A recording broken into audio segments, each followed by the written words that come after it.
किसी ने एक प्रश्न किया था कि गुरुदेव वो अगर शनि महाराज को पूजन करना है या बृहस्पति की पूजन करना है या गुरुवार की पूजन करना हो, बृहस्पति महाराज की या शुक्रदेव की या बुध देव की करना हो, तो क्या इनके लिए अलग अलग मंत्रों का स्मरण करना पड़ेगा? हाँ, हमारे शास्त्रों में मंत्र दिए गए हैं। ब्रह्मा जी का मंत्र अलग है तो बृहस्पति का मंत्र अलग है, तो बुद्ध का मंत्र अलग है, तो शुक्र का मंत्र अलग है। पर सारे मंत्रों का अगर निचोड़ है तो आप पंचाक्षर मंत्र का यदि जाप कर लेते हैं, नमः शिवाय, या षडाक्षर मंत्र का जाप कर लेते हैं, ओम नमः शिवाय, उतने में फल की प्राप्ति हो जाएगी। एक ओम अक्षर के भीतर, मात्र एक ओम अक्षर के भीतर, मात्र एक ओमकार के भीतर सारे यज्ञ, सारे अनुष्ठान, सारे वेद, सारे पुराण, सारे शास्त्र,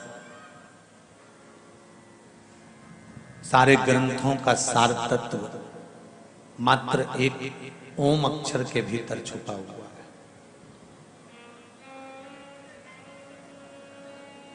केवल एक ओम अक्षर के भीतर सारे वेद, सारे पुराण, सारे शास्त्र, सारे मंत्र, सारे देवी देवता, सारे यज्ञ, सारे अनुष्ठान, सब कुछ केवल एक ओम के भीतर छुपा हुआ। इसीलिए आरती के अंदर कहते हैं ना, ओम अक्षर के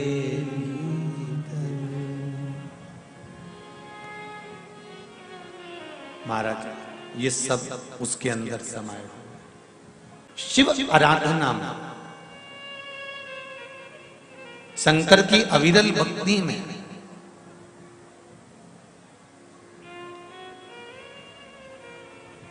हम भगवान को अलग अलग भेदित ना करें, हम भगवान को अलग अलग ना छोड़ें, भगवान को एक मानकर हमको साधना। अब कोई कहता है कि मंदिर जाने से क्या भगवान मिल जाएगा? आज के नवयुवक बेटे बेटियां, आज के नवयुवक बच्चे मंदिर जाने को तैयार इतनी जल्दी नहीं होते।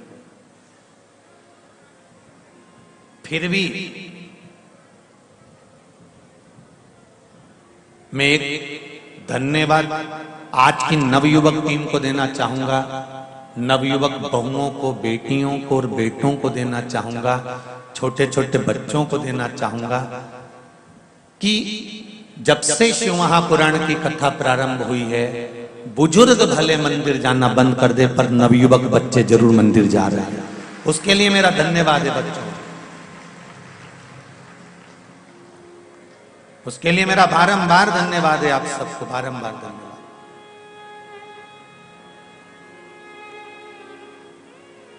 कि कम से कम ये नवयुवक बच्चे, नवयुवक बेटे बेटियां मंदिर जाना तो प्रारंभ करे, शिव की भक्ति में तो डूबना प्रारंभ करा। पर आज भी कई बच्चे ऐसे हैं जिनको कहा जाता है कि मंदिर जाओ तो वो मंदिर नहीं जाते। उनसे कहा जाए कि शिव को जल चढ़ाए आओ, नहीं जाते। वो कहते हैं पर नहीं करते। पर मेरा निवेदन है, अगर माता पिता भूल से भी एक बार भी अगर शंकर की भक्ति में बच्चों को लेकर जा रहे हैं, बच्चों को भूलवश भी अगर शिव आराधना में लगा रहे हैं, तो ये निश्चितता है कि आप अपने बच्चों के मार्ग को प्रशस्त कर रहे हो, उन्नति की है, ये निश्चित।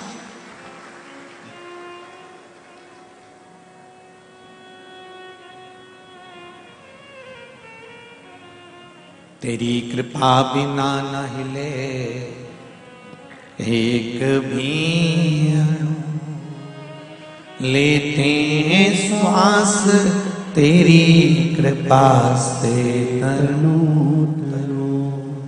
हे गंगाधार मुक्ति द्वार ओंकार तू, बोले ओंकार तू, आयो शरण तिहारी शंभो तार तार। बखान क्या करूं मैं राखों के ढेर का, चपटी भभूत में खजाना कुबेर का। चपटी भभूत में खजाना कुबेर का। बाबा मात्र आपके चरणारविंद की एक रज का मात्र कंकर ही हमको मिल गया तो जीवन की सार्थकता हो।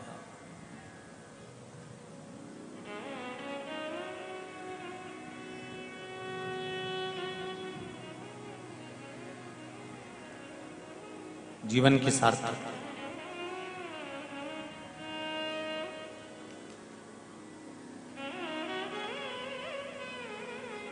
एक संत के पास में पारस मणि थी, लोहे को छू ले तो सोना कर दे।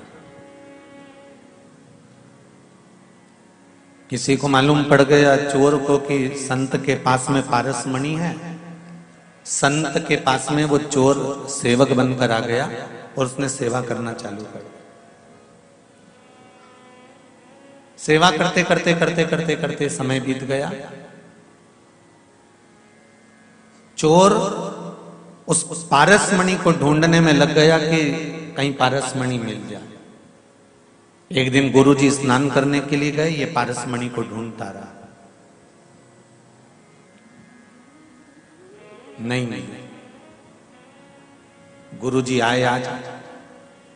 गुरुजी ने कहा बेटा तूने मेरी बहुत सेवा करी, आज मेरा मन करता है कि मेरे पास एक मणि रखी है, मैं तुझे दे देता हूं।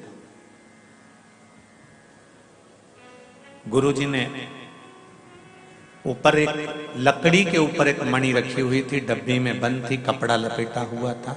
डब्बी खोली, उसमें कपड़ा लपटा हुआ था, मणि निकाली।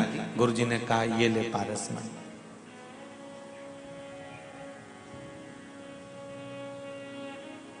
चेले ने कहा गुरुजी बेवकूफ बनाने के लिए मैं ही मिला हूं आपको?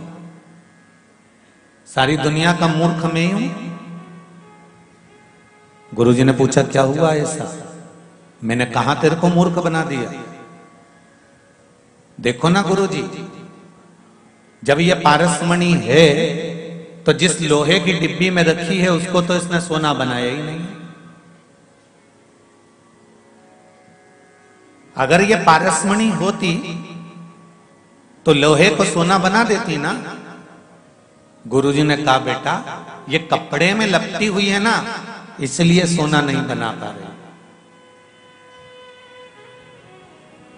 तो क्या गुरुजी कपड़ा हटने के बाद सोना बन जाता है? हाँ, शिव महापुराण की कथा कहती है, गुरुजी ने कहा जैसे ये पारस मणि है, कपड़ा लपटा हुआ है इसलिए लोहे को सोना नहीं बना सकती, उसी तरह काम, लोभ, विषय, वासना, अहंकार और तृष्णा का जब तक ये कपड़ा इस आत्मा पर लपटा रहेगा तब तक ये भी शिव की नहीं हो सकती। ये भी पारसमणि कोई काम कर ही नहीं सकती। कल कथा में कहा था कि कनेक्शन तो सब दूर फैला कर रखा है पर प्लग में जुड़ा नहीं है, तो लाइट कैसे जलेगी? कैसे साउंड चलेगा? कैसे जनरेटर चलेगा? कैसे कैमरा चलेगा? कनेक्शन प्लग में जोड़ना पड़ेगा, स्विच में जोड़ना पड़ेगा, तब जाकर ये लाइट जलेगी। उसी तरह डोरी तो फैली है, तुम भी भगवान का भजन कर रहे हो, स्मरण कर रहे हो, कीर्तन कर रहे हो, मंत्र जाप कर रहे हो, नाम जाप कर रहे हो, सब कुछ कर रहे हो, पर वो जुड़े तो उसमें।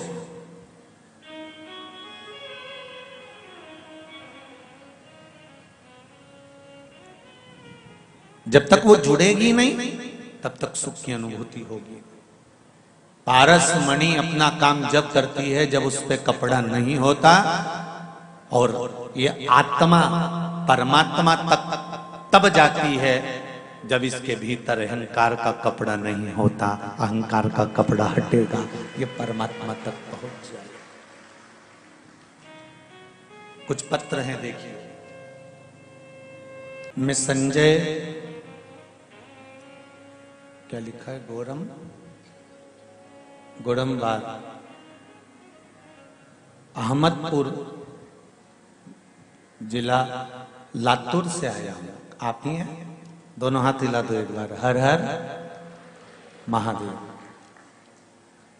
मैं जिला लातूर से, तहसील अहमदपुर, लातूर महाराष्ट्र से आया हूं। कथा की महिमा बताऊं गुरुजी। मेरा 16 जून 2021 को घर में चोरी हो गई थी। घर में से कम 1 किलो सोना चोर लेकर चले गए थे। चोरी की कंप्लेंट भी दर्ज कराई गई। परिवार भी पूरा परेशान हो गया, रिश्तेदार भी नहीं आए, सबने छोड़ दिया। चोरी के 1 महीने बाद दिन में बहुत परेशानी में था। अलग अलग विचार मन में आ रहे थे। उनको मेरे दोस्त की माताजी दुकान पर आई और फिर जानकारी दी।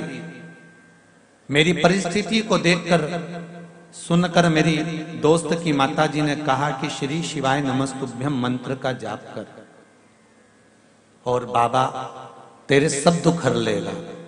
दोस्त की माताजी शिव पुराण कथा प्रतिदिन सुनती हैं आपकी, और जो व्यासपीठ से भी जो उपाय बताते हो उन्होंने मुझे बताया, मैंने करा। गुरुजी मैं क्या बताऊं, बाबा की महिमा। मेरा व्यापार भी धीरे धीरे अच्छा चलने लगा और चोरों का पता चल गया और पैसा भी प्राप्त होगा। ये शिव कृपा।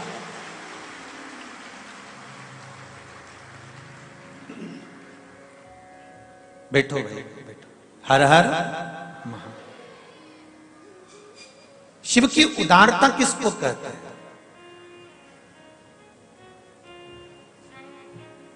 शिव की करुणा किसको कहते हैं?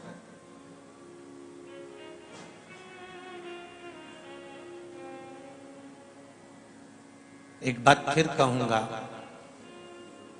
तार दिल से जोड़ना। बिछा कर मत रखना कि मैं मंदिर तक जाता हूं, मैं व्रत करता हूं, मैं उपास करता हूं, मैं साधना करता हूं। एक दोस्त की मां आकर बताकर चली जाती है कि श्री शिवाय नमस्तुभ्यम मंत्र का जाप कर ले, और वो सियोर वाला महाराज चिल्ला चिल्ला कर टीवी पर कथा में शंकर के कुछ उपाय जो शिव महापुराण के, स्कंद पुराण के, पद्म पुराण के, अग्नि पुराण के, नर्मदा पुराण के, लिंग पुराण के, ब्रह्म पुराण के, ब्रह्मवेत्ता पुराण के, सारे पुराणों में से कुछ कुछ छाट कर बोल देता है। वो थोड़ा सा उपाय कर लो, जीवन की सार्थकता बन सकती। एक पत्र और है बड़ा सुंदर, इसको भी ध्यान दीजिए।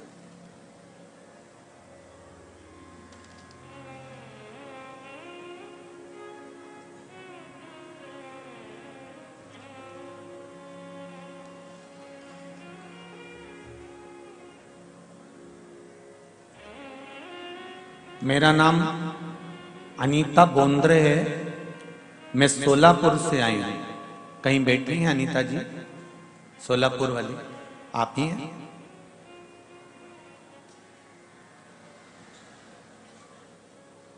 माइक पहुंच सकता है अनीता जी तक? भेजिए।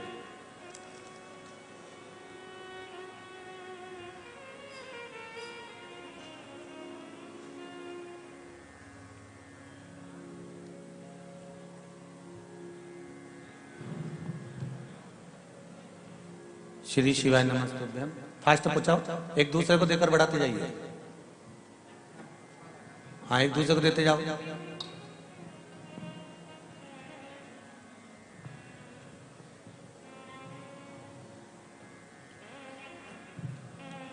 श्री शिवाय नमस्तुभ्यम गुरुजी।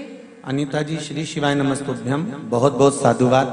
पहले तो आपको धन्यवाद दूंगा कि मेरे देव अधिदेव महादेव ने आपका सुहाग 1 घंटे बाद वापिस लौटा दिया, उसके लिए धन्यवाद दे रहा हूं। आपका सुहाग 1 घंटे बाद वापिस आया, ये मेरे शिव की कृपा है। क्या हो गया था बहन जी? मैं कुबरेश्वर धाम को रुद्राक्ष मणि के लिए लेने के लिए आ रही थी जी। मेरे पति और मैं, जी। उनको तीसरा अटैक आ गया था। रास्ते में? हाँ, रास्ते में। फिर वो उनकी प्राण निकल गई थी, बेशुर हो गए थे जी। उनके मुंह में पानी नहीं जा रहा था। प्राण निकल चुके थे? हाँ, पूरा बेहोश गए थे। ऐसा शरीर पूरा एक जी क्या समाप्त हो चुका था। हाँ, समाप्त हुए। फिर मैं रो रही और कान में उनके श्री शिवाय नमस्तुभ्यम का मंत्र बोली जी। और पानी उनके मुंह पर छिटा। जी। फिर बस रोकने को बोली, मैं अस्पताल लेकर चलो करके। इसमें आपने लिखा है फिर कोई एक भाई आए? हाँ, एक भाई आकर बोले आप अस्पताल कर लेकर मत जाओ, आप शिवर को जाओ, कुबरेश्वर धाम को जाकर रुद्राक्ष का पानी पिलाओ बोले। मेरे को अस्पताल लेने को वो मना किया। मैं लेकर नहीं गई, उधर जाकर पानी पिलाया।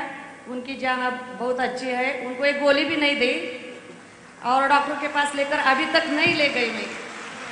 अब डॉक्टर का चेकअप करवा दिया? अच्छा है? हाँ, बस कुबेर भंडारी ऐसी कृपा बना कर रखिए। अब स्वस्थ है ना? हाँ, अभी बस बिल्कुल अच्छे हो। बाबा की कृपा। बैठिए। श्री शिवाय नमस्ते। बैठिए। शिव है ही ऐसा।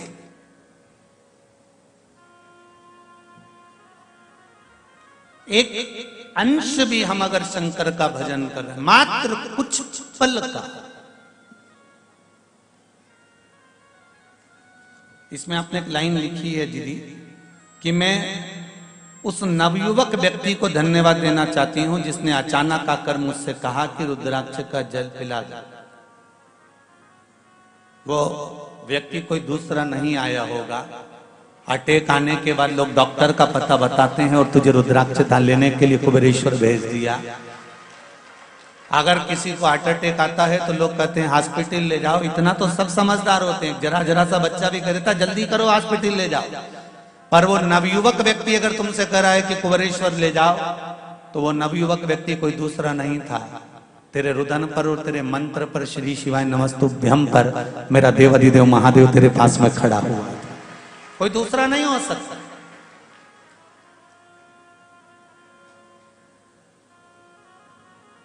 हम केवल उसकी भक्ति कर लें, उसका स्मरण कर लें। और ऐसे एक पत्र नहीं, ये ढेरों पत्र हैं जिनको आप और हम बीच बीच में श्रवण कर। और भी रखे होंगे, अभी पढ़े नहीं, बहुत सारे हैं, तो पढ़ने में थोड़ा टाइम तो लगेगा।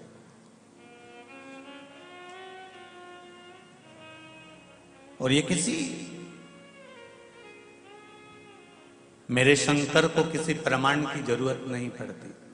मेरा शिव आपकी जिंदगी में ऐसा प्रमाण लाकर खड़ा कर देता है कि आपके भीतर विश्वास जागृत हो जाता है और आप शंकर की भक्ति में 24 घंटे डूबे रहते हो।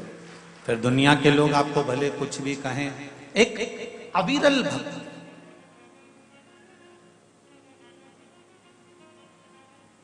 और वो सहजता से नहीं मिलती है। पारस मणि के ऊपर कपड़ा पड़ा रहेगा तो पारस मणि लोहे को सोना नहीं बना सकती। आपके भीतर यदि अहंकार का कपड़ा पड़ा रहेगा, लोभ का, काम का, आसक्ति का, तृष्णा का, वासना का कपड़ा चढ़ा रहेगा, तो आप कितने भी शंकर के मंदिर चले जाओ और कितने भी तीर्थ चले जाओ, मेरे परमात्मा की कृपा नहीं मिल सकती। विश्वास सब पर करो, मना नहीं है। कल कथा में कहा था जिस पर कर सकते हो उस पर विश्वास करो, पर भरोसे एक देव अधिदेव महादेव के ही रहना कि उसके सिवा कोई तार भी नहीं सकता। जब मेरे राम जी महाराज सीता जी को ढूंढने के लिए निकले और पता पड़ा कि लंका पर चढ़ाई करना है, तो मेरे राघव जी ने कोई दूसरा कर्म नहीं करा। सबसे पहले लंका पर चढ़ाई करने से पहले, सेतु बांधने से पहले रामेश्वर धाम की स्थापना करी। सबसे पहले उन्होंने भगवान शंकर की आराधना करी, क्योंकि मेरे राघव जी को मालूम था कि जिस लंकाधिपति रावण के पास जा रहा हूं, जिस लंकेश को मैं जीतने के लिए जा रहा हूं, ये लंकेश कोई साधारण नहीं है, शंकर का भक्त है। और शंकर के भक्त को अगर हराना है तो शंकर की करुणा होगी, तब जाकर किसी शंकर के भक्त पर उंगली उठा पाऊंगा। इसलिए स्वयं पहले शिव की आराधना करते हैं। भगवान कृष्ण की 16,108 रानियां थी। और 16,108 रानियों से जब भगवान कृष्ण के यहां संतान नहीं हुई, तब उन्होंने गर्गाचार्य बाबा को बुलाया और गर्गाचार्य बाबा से कहा कि मेरी 16,108 रानी और मेरे यहां संतान नहीं, आप कृपा करिए। रुक्मणी, सतभामा, जामवंती, कालंदी, मित्रवृंदा, लक्ष्मणा, इतनी इतनी मेरी पत्नियां और संतान नहीं है। भगवान गर्गाचार्य जी ने कहा शिवलिंग का निर्माण करो, पार्थिव शिवलिंग का निर्माण कर कर उसकी पूजन करो। एक एक रानी के साथ में 11-11 दिन तक भगवान कृष्ण ने शंकर भगवान का शिवलिंग का पूजन करा। शंकर भगवान प्रसन्न हो गए, वर दिया, खड़े हो गए और कहा कृष्ण ठाकुर आप मेरा अभिषेक क्यों कर रहे हो, क्यों पार्थिव शिवलिंग का निर्माण कर रहे हो? भगवान कृष्ण ने कहा मेरी एक एक रानी जिनके घर में संतान नहीं है, 16,108 रानियां जिनके घर में औलाद नहीं, भगवान शंकर ने कहा चिंता मत करो, 11 दिन तक तुमने एक रानी के साथ बैठकर मेरी आराधना करी है, एक रानी से 11-11 संतान उत्पन्न होगी, 1,77,186 भगवान कृष्ण के बच्चे हुए शिव जी की कृपा से।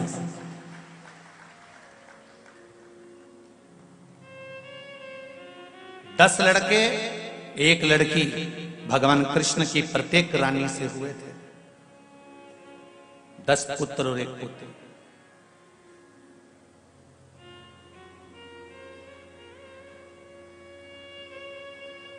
शिव आराधना के बिना कहां जा सकते हो साहब? चंद्र को काया का रोग हो गया, रो पड़ा, बिलक पड़ा, कौन संभालेगा, कौन बताएगा, कौन क्या करेगा? तब देवर्षि नारद ने कहा तुझे काया का रोग हो गया है, ये रोग कोई मिटा नहीं सकता। अकाल मृत्यु वो मरे जो काम करे चंडाल का, और काल उसका क्या बिगाड़े जो भक्त हो महा काल का। तो शंकर जी की आराधना कर। शिव की आराधना में सोम डूब गए, शिव की आराधना में चंद्र डूब गए, और भगवान ने ऐसी कृपा करी कि जमाई को श्राप दिया था दक्ष प्रजापति ने। चंद्रदेव दक्ष प्रजापति के जमाई थे और शंकर भगवान भी दक्ष प्रजापति के जमाई थे। जब दक्ष प्रजापति को मालूम पड़ा कि चंद्र की काया ठीक हो गई, तो दक्ष प्रजापति को तो क्रोध आ गया, और क्रोध में आकर दक्ष प्रजापति ने चारों तरफ हाहाकार मचा दिया कि इसको बचाने वाला आखिर कौन है। तब दक्ष प्रजापति को मालूम पड़ा कि सती का पति शिव। दक्ष प्रजापति का हृदय डोल गया और सोच लिया अगर चंद्रदेव की काया शंकर ने अच्छी करी है, मतलब मेरे वचन को मिथ्या कर दिया, तो अब शंकर मेरी सभा में नहीं बैठ सकता। अंदर ही अंदर थोड़ा थोड़ा कुड़ने लगे, भीतर के भीतर थोड़ा थोड़ा अहम उत्पन्न हो गया। और हुआ क्या, पूरी सभा में शंकर जी का अपमान कर दिया। सती मैया जलकर भस्म हो गई, शिव को आमंत्रित नहीं करा, शंकर वहां आए नहीं, आमंत्रित ही नहीं करा। हुआ क्या है?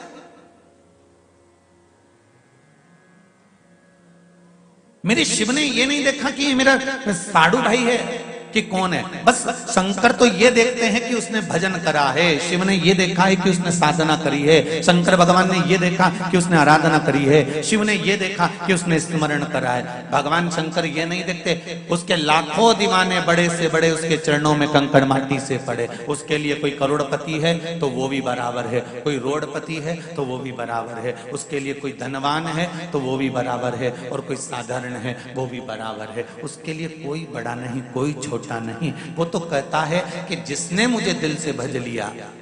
और देखो शंकर भगवान को देवता भी भजते हैं तो असुर भी भजते हैं। रावण ने भी भजा, कंस ने भी भजा, कौन नहीं भजता?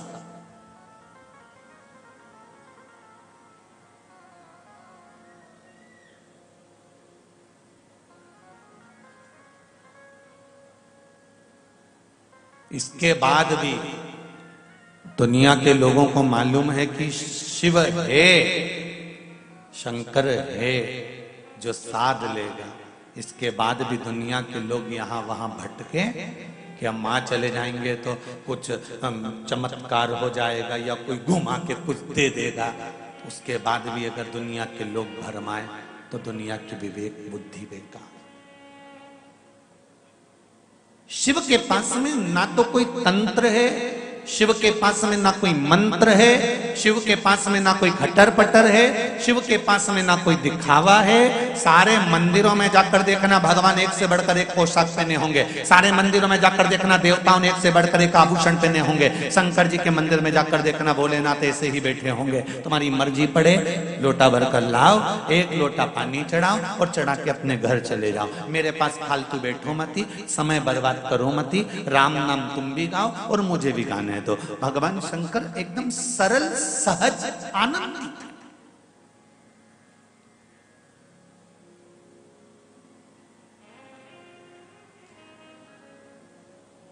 उसकी भक्ति की अविरलता आपके जीवन को सुख देती है।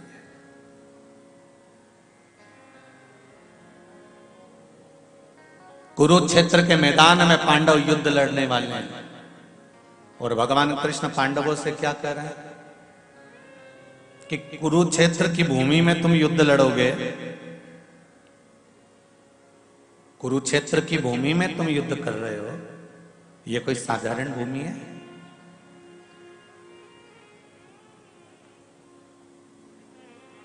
कितना छाट बीन करने के बाद कुरुक्षेत्र में युद्ध रखा था भगवान ने, हस्तिनापुर में नहीं। कथा, सत्संग, भजन, कीर्तन, स्मरण, पूजन, पाठ, ये जो भी होता है ना, कुछ जगह की, इस स्थान की मूलता से होता है। ये कथा बाहेती परिवार किसी दूसरे गार्डन में भी करा सकता था, दूसरे लॉन में भी करा सकता था, पर ये सूर्या इस भवन में अगर कथा हो रही है तो इसमें बाहेती परिवार का तो भगवान की कृपा से भाव है, पर साथ में हो सकता है कि इस भवन में, इस भूमि पर भी कभी जिंदगी में भगवान शंकर की कृपा हुई होगी, इसलिए शिव कृपा बिना नहीं हो सकता, शंकर की करुणा बिना नहीं हो सकता।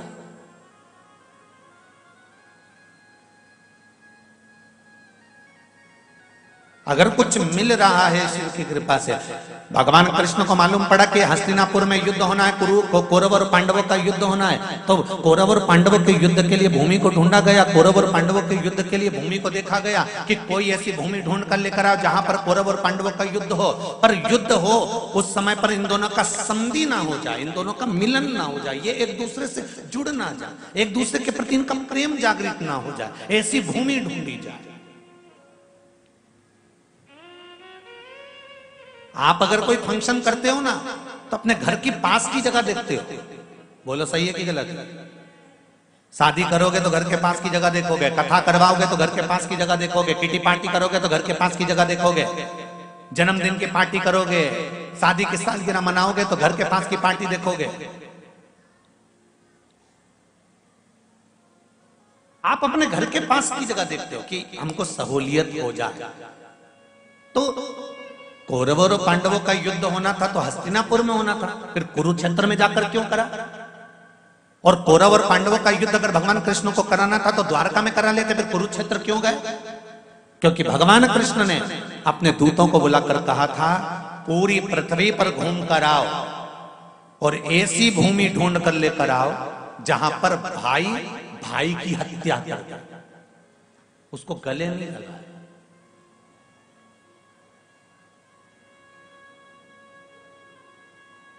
पूरी पृथ्वी पर घूमो और ऐसी भूमि ढूंढना जहां भाई भाई की हत्या कर दे।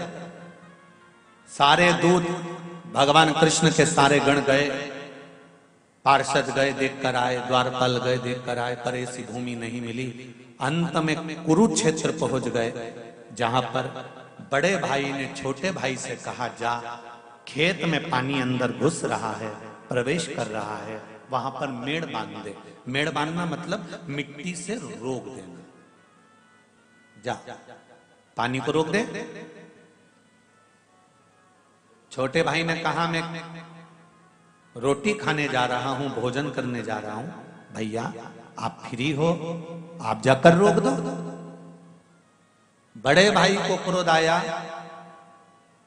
कंधे पर हल रखा था, छोटे भाई के माथे पर मार दिया, पेट में हल मार दिया और उसको हल से खींचता हुआ ले गया और ले जाकर जहां से पानी आ रहा था वहां मिट्टी की जगह अपने छोटे भाई को सुला दिया।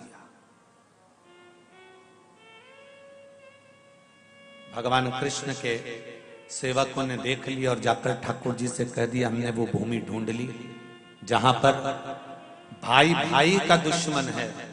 वो भूमि कौन सी है? तो कहा कुरुक्षेत्र की भूमि है। भगवान कृष्ण ने कहा कुरुक्षेत्र की भूमि में अब मुझे युद्ध तो कराना है, मना नहीं है, पर जब ये आपस में एक दूसरे को मारेंगे, पांडव मारेंगे कौरवों को और कौरव मारेंगे पांडवों को, कौरव जीत गए तो हस्तिनापुर उनकी हो जाएगी और पांडव जीत गए तो हस्तिनापुर उनकी हो जाएगी। पर जो सैनिक 13 अक्षौणी सेना इनकी है तो 19 अक्षौणी सेना उनकी है। जब ये सैनिक आपस में मरेंगे, इनको क्या मिल रहा है? इनको हस्तिनापुर का राज्य मिल रहा है क्या? इनको हस्तिनापुर प्राप्त हो रहा है? भगवान कृष्ण ने कहा रुको, मुझे ध्यान लगाकर देखने दो कि जिस भूमि पर मैं युद्ध करवाऊंगा, इस भूमि पर मरने वालों की दशा क्या होगी, मुझे वो देखना। तब भगवान कृष्ण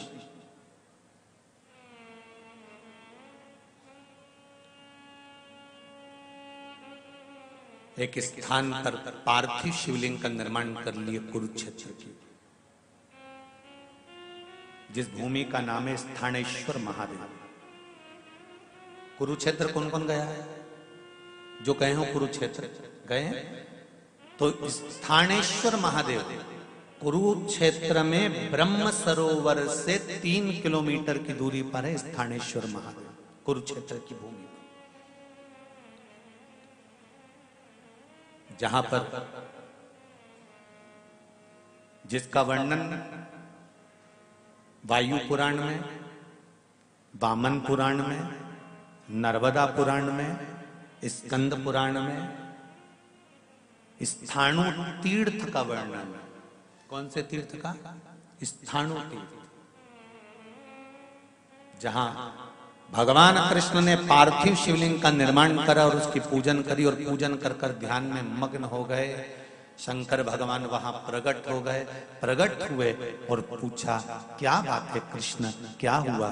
भगवान कृष्ण कहते हैं प्रभु बस ये चाहता हूं कि जिनके प्राण यहां छूटेंगे उनको वैकुंठ मिलेगा कि नहीं मिलेगा। शंकर भगवान ने कहा चिंता मत करो कृष्ण, ये कुरुक्षेत्र की भूमि राजा कुरु की है। राजा कुरु ने जब तप करा था मेरा, तब मुझसे वर मांगा था कि जिस भूमि पर मेरा राज्य हो, उस भूमि पर अगर कोई भूल से भी प्राण त्यागे तो उसको वैकुंठ मिले, ऐसा वर दे दीजिए। और मैंने उसको वर दिया। केवल पूरी दुनिया में केवल एक कुरुक्षेत्र की भूमि ऐसी है कि प्राण छूटते से ही भगवान विष्णु के पार्षद उसको लेने के लिए आ जाते हैं। कुरुक्षेत्र की क्यों? कौरव जीतेंगे तो हस्तिनापुर मिलेगी, पांडव जीतेंगे तो हस्तिनापुर मिलेगी, पर ये युद्ध के मैदान में, जो ये युद्ध के मैदान में जब ये सैनिक मरेंगे तो इनको क्या मिलेगा? शंकर भगवान ने कहा चिंता मत करो। और सुनो कृष्ण, तुमने मेरी आराधना कर कर मुझे यहां विराजमान करा है। मैं स्थानेश्वर महादेव के रूप में यहां पर विराजमान होऊंगा। मेरी गंगा की धार दिन के मध्याह्न में एक कुंड में जाकर गिरेगी। उस कुंड में जिस समय पर मेरी धार दिन के मध्याह्न में गिरेगी, उस समय पर जितने भी मृत्यु लोक में पवित्र नदियां और तीर्थ हैं, दोपहर के मध्याह्न में सारे तीर्थ यहां आकर बस जाएंगे। प्रतिदिन दोपहर के 12 बजे भगवान स्थानेश्वर महादेव जो कुरुक्षेत्र की पावन धरा पर है,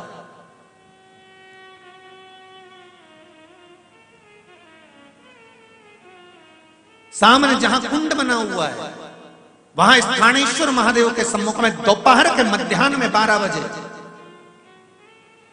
33 कोटि देवता सारे तीर्थों के साथ आकर बस जाते हैं। कभी मौका मिले तो स्थानेश्वर महादेव के सामने जो कुंड हो वहां पर दोपहर में 12 बजे स्नान करने का महत्व किसी भी दिन जाकर कर सकते। स्थानेश्वर महादेव मेरा ओघरदानी, मेरा भोलेनाथ, मेरा त्रिकालदर्शी, मेरा कैलाशी, मेरा विनाशी, मेरा शंभु, मेरा शंकर, मेरा देव अधिदेव महादेव। ये नहीं कि धनपति को तारता होगा, गरीबों को नहीं। मेरा शंकर सबसे पहले। और देखो शिव के पास में तो सब भृंगी, श्रृंगी, नंदी, ये सब बड़े विचित्र विचित्र है। आप लोग जितने भी भगवान विष्णु के यहाँ शादी हुई तो 33 कोटि देवताओं को बुलाया, ब्रह्मा जी की शादी हुई तो 33 कोटि देवताओं को बुलाया, सब वीआईपीओं को बुलाते हैं। शंकर भगवान की शादी में किसी को वीआईपी को निमंत्रण नहीं दिया गया था, सब अपने आप आ गए थे। शंकर जी की शादी में निमंत्रण केवल जिनको कोई नहीं बुलाता था, मेरे भोलेनाथ जी ने उनको निमंत्रण देकर बुलाया था कि तुम भूत, प्रेत, डाकनी, पिशाचनी, चुड़ैल, डाकनी, जितने भूत प्रेत थे इनको कौन निमंत्रण देता है? कौन चाहेगा कि शादी में भूत और प्रेत आए? इसके बाद भी भगवान देवाधिदेव महादेव ने अपने मंगल विवाह में अपनी शादी में डमरू खड़काकर डाकनी, पिशाचनी, चुड़ैल और भूत को बुलाया कि तुम आओ।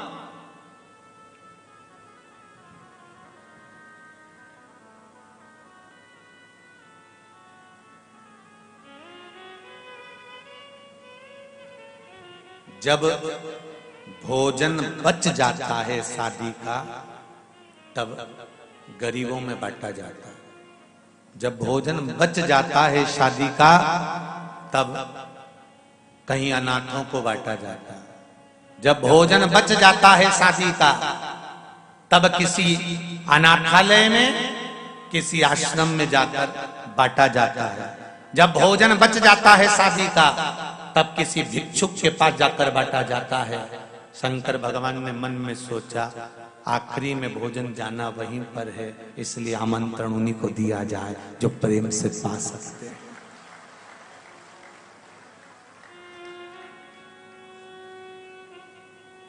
₹5 करोड़ की भी शादी कर लेना,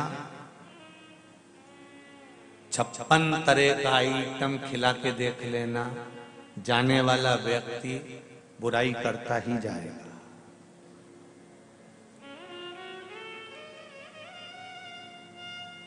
नहीं करोगे तो भी बुराई करेगा और करोगे बोलो तो भी बुराई करेगा। बहुत पैसे वाला व्यक्ति, बहुत करोड़पति व्यक्ति अपने लड़के की शादी में अगर 1 रुपया खर्च ना करे, अपनी बेटी की शादी में ठन्नी खर्च ना करे तो दुनिया के लोग कह देंगे अरे कितना है, कहीं छाती पे बांध के मरेगा, किसी को नहीं खिलाया। और अगर करोड़पति व्यक्ति अपने बेटे की शादी में, बेटी की शादी में खूब खर्चा करे तो भी लोग कह देंगे खूब आराम का आ रहा है, खूब आ रहा है, अब तो लुटाएगा कैसे, एक ही तो औलाद है, नहीं लुटाएगा तो क्या करेगा। जो बादाम का हलवा खाकर जा रहे हैं, काजू कतली खा के जा रहे हैं, खूब प्रेम से आओ जी करके खा के जा रहे हैं, वो भी जाने के बाद तुम्हारी तारीफ नहीं करने वाले।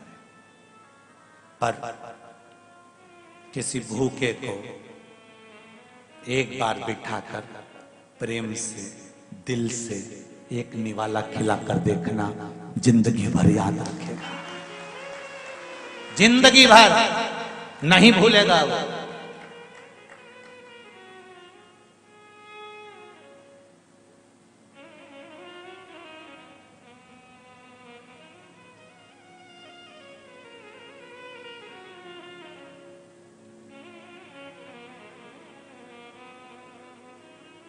एक बहुत प्रसन्नता का बात है, बहुत अच्छी बात है, बोलो तो बोल दो रे भैया, बोल दो।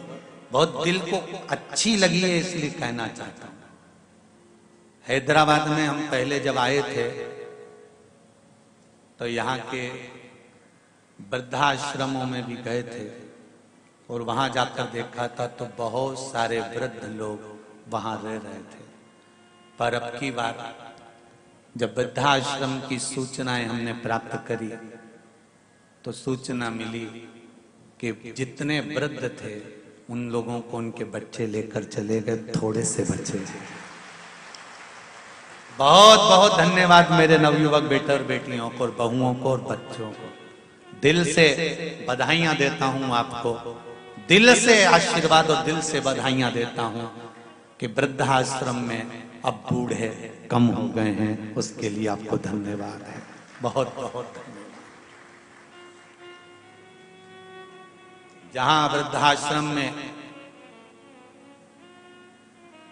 ढेर बुजुर्ग हो गए थे वहां बच्चों को, बहुओं को, बेटियों को, मेरे बेटों को अब यह भान हो गया कि हमारा भी बुढ़ापा आएगा, हमारी औलाद भी अगर हमको ले जाकर वृद्धाश्रम में छोड़ेगी तब हमारी क्या दशा होगी।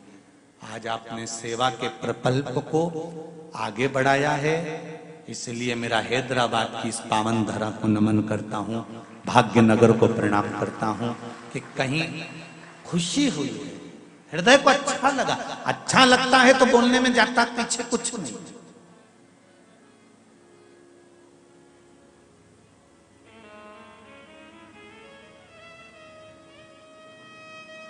अब करो सेवा।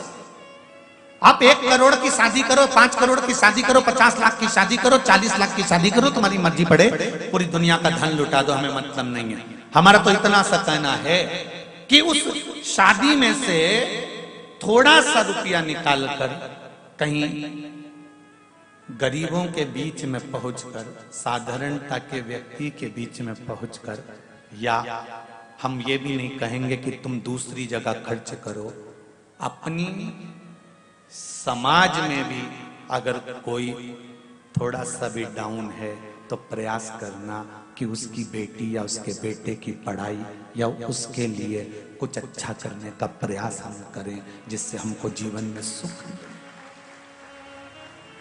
हमें अपने जीवन में एक आनंद की अनुभूति मिले। हम दूसरी जगह का नहीं कहते कि आप वहां जाकर दे दो या वहां जाकर दे दो, हम तो ये भी कहेंगे कि दिल से करो, बस जो कुछ करना है इस हृदय चित्त से, इस आनंद से करो।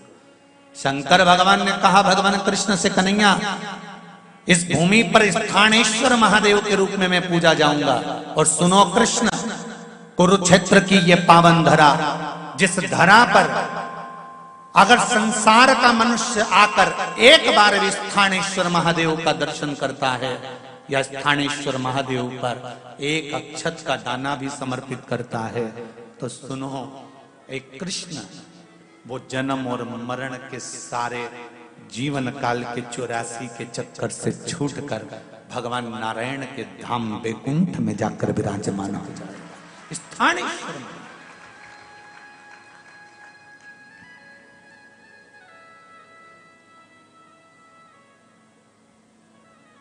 सहज नहीं, शिव भक्ति सरल नहीं है। शंकर भगवान की भक्ति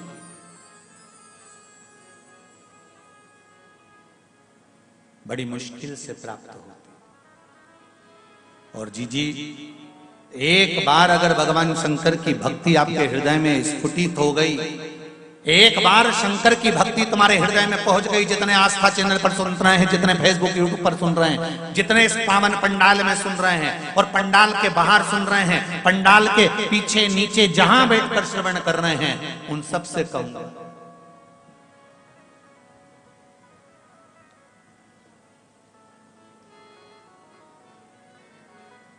ये इस एसी के पंडाल में आज जगह नहीं, तो बाहेती परिवार ने व्यवस्था करी कहीं बाहर नीचे साइड में पीछे कि कहीं लोग आराम से बैठकर कथा कर तत्व ग्रहण कर ले। कल बाहेती जी कह रहे थे, गुरुजी हमें तो लग रहा था कथा हैदराबाद शहर से 10-12 किलोमीटर दूर है, तो भक्त लोग हो सकता है कि कम मात्रा में पहुंचे, पर मालूम क्या था कि सुबह 10 बजे से ही पंडाल पूरा भर गया था गुरुदेव। ये भक्ति है आप, ये हृदय के बीच की भक्ति, शिव स्मरण की भक्ति। और फिर कहूंगा जितने लोग कथा श्रवण कर रहे हैं, तुम्हारा दान, तुम्हारा पुण्य, तुम्हारा भजन, तुम्हारा स्मरण, तुम्हारा कीर्तन, जो तुम दान दे रहे हो, जो तुम भजन कर रहे हो, जो तुम कीर्तन कर रहे हो, जो तुम शंकर भगवान पे एक लोटा जल चढ़ा रहे हो, जो तुम शिव महापुराण की कथा सुन रहे हो, तारीख, दिन, बार, समय सब लिख के रखना।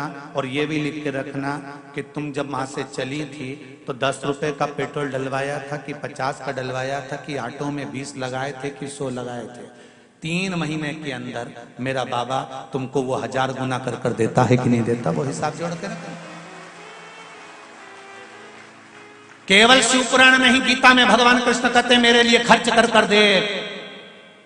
आगे आप बोल दो, तू मेरे लिए खर्च कर कर दे, तेरे लिए कुबेर का खजाना न खोल दूं तो कहना, तू मेरे दरवाजे पर आकर दे, तेरे लिए वैकुंठ का मार्ग सुलभ ना कर दूं तो कहना, तू मेरा भजन कर कर दे, मैं तेरा स्मरण ना करूं तो कहना। स्वयं कृष्ण भी तो कह रहे हैं शिव के साथ।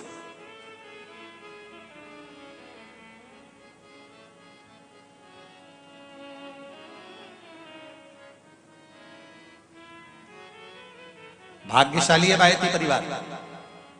और आप सबसे भी कहूंगा, अगर मेरे शंकर भगवान कृपा कर दे, मेरे शिव कृपा कर दे, मेरा शंकर आप इस व्यासपीठ के मध्य में बैठकर श्री शिवाय नमस्तुभ्यम का जाप कर कर भगवान शंकर से कहकर जाना, भोलेनाथ ऐसा धन हमको भी देना कि जिंदगी में एक बार शिव महापुराण की कथा हम भी करवाएं, एक बार शिव महापुराण की कथा करवाएं। और बाहेती जी बता रहे थे कि माताजी और पिताजी ने प्रण लिया था। पिताजी कह रहे थे कि कथा करवाएं, शिव महापुराण की कराएं। तो बच्चों ने कहा पापा भागवत जी करा लेते हैं, रामायण जी करा लेते हैं। नहीं, शिव पुराण कराएंगे। तो कहा अपन अपने इधर के महाराज जी को ढूंढ लेते हैं, वो शिव पुराण कर। नहीं कराऊं तो मैं माता पिता को भी नमन करता हूं कि आपकी दृढ़ता थी और बड़ी दृढ़ता थी, इसलिए देवाधिदेव महादेव ने यहां बुला लिया। एक पत्र आया है बड़ा सुंदर, देखिए कितना भाव लिखा उसमें।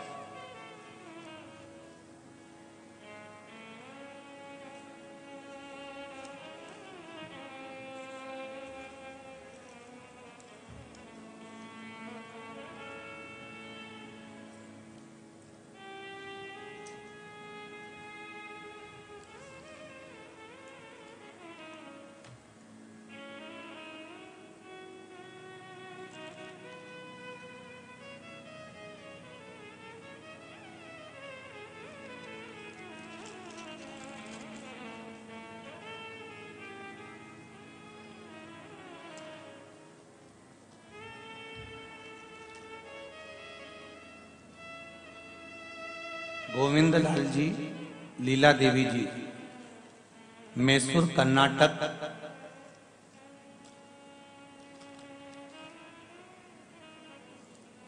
कहाँ बैठे हैं आप? ही हैं? दोनों हाथ हिला दो एक बार। हर हर महादेव। आपने लिखा है माता जी,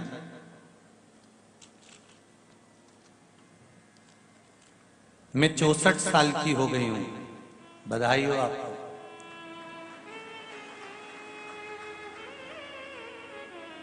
ऐसे ही मुस्कुराते रहिए, जिंदगी के हर पड़ाव पर आपकी प्रसन्नता और आपकी स्माइल ऐसी ही रहना चाहिए। चाहे कितने भी उम्र बढ़ती जाए, पर दिल अपना शिव से लगा होना चाहिए। मैं 64 साल की हो गई हूं। मैंने पहली बार सोमनाथ, द्वारका, नागेश्वर सब यात्राएं करी हैं। गुरुदेव ओमकारेश्वर होते हुए सीहोर रुद्राक्ष लेने आई थी। गनगौर के दिन थे, सीहोर में थे। मेरे पति देव को नींद नहीं आती थी और बीपी थी।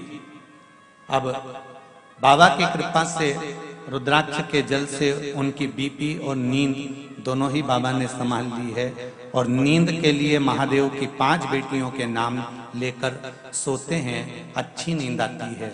जया, विषहरा, शामरीवारी, दौतली और देव। ये शंकर भगवान की 5 बेटियां हैं जो गंगा के जल से प्रकट हुई थी। इनका नाम लेकर सोते हैं तो नींद अच्छी आती है गुरुदेव। अब दवाइयां लेना बंद कर दी हैं, सारी दवाइयां पूर्ण तरह से बंद कर दी है। आशीर्वाद लेने के लिए आई हूं, या तो मैसूर में या सीहोर में या पुष्कर में आप शिव महापुराण की कथा कर दो हमारे लिए, बस इतना वर दे दीजिए। मां आपका भाव है, बाबा देवाधिदेव महादेव को आप विनती करिएगा, बाबा चाहेगा जरूर कराएगा। बैठिए। हर हर महादेव दिल से कहा गया।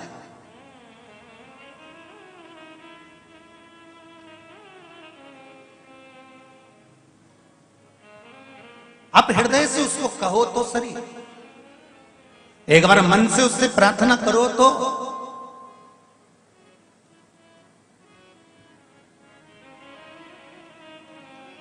सुने। भगवान शिव की कथा कह रहे हैं।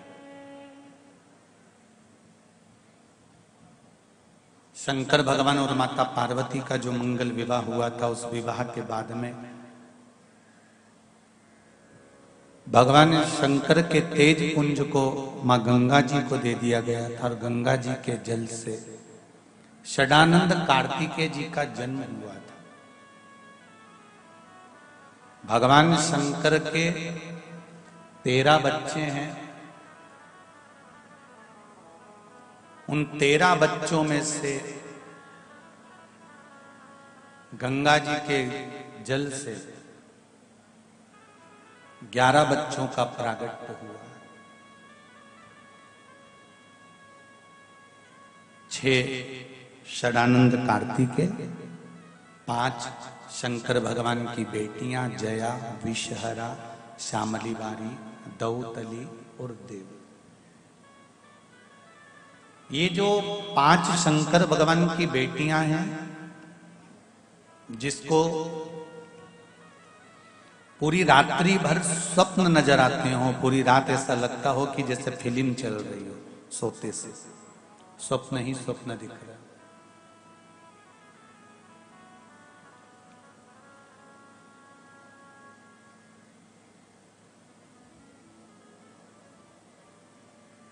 रात में चावल की कटोरी, एक बाटकी में कटोरी में थोड़ा सा चावल, कहीं पर भी कक्ष में जहां सोते हो उस भूमि पर कहीं पर भी रखकर, जया, साथ में बोलेंगे शिव जी की 5 बेटियों का नाम, जया, विषहरा, श्यामली बारी, दौतली, देव, ये 5 बेटियों का नाम लेकर शंकर भगवान की उस कटोरी का स्पर्श कर कर रात्रि को आराम से सोइए। फिर दूसरे दिन उस कटोरी के चावल को कहीं पक्षियों के लिए जया, विषहरा, शामली बारी और दौतली का नाम लेकर डाल दीजिए। थोड़ा सा चावल लेना, ज्यादा नहीं। महाराज, स्वप्न में अगर पूरी फिल्म जैसा चरित्र चलता हो, रात भर एक सपना पूरा हुआ, दूसरा आ गया, दूसरा पूरा हुआ, तीसरा आ गया, तीसरा पूरा हुआ, चौथा आ गया, रात भर जो स्वप्न ही स्वप्न दिखते हैं, तो वो पूर्ण रात्रि के स्वप्न दिखना बंद हो जाएगा और नींद बाबा देवाधिदेव महादेव की कृपा से अवश्य। पर तार फैलाओ तो स्विच भी लगाना। बात ध्यान रखना, जरा दिल से करिए शिव की बात, मन से। दिखावे की भक्ति नहीं करिएगा शंकर भगवान की। भगवान शिव को दिखावा प्रिय नहीं है। कई बार ऐसी कथाएं सामने आकर प्रकट हो जाती है जहां पर दिखावा प्रिय नहीं। रावण ने, लंकाधिपति लंकेश ने, रावण ने 9 ग्रह देवताओं को बंदी बना लिया। चंद्र को, सूर्य को, बुध को, बृहस्पति को, राहु को, केतु को, मंगल को, सबको ले जाकर बंदी बना लिया, सारे ग्रहों को।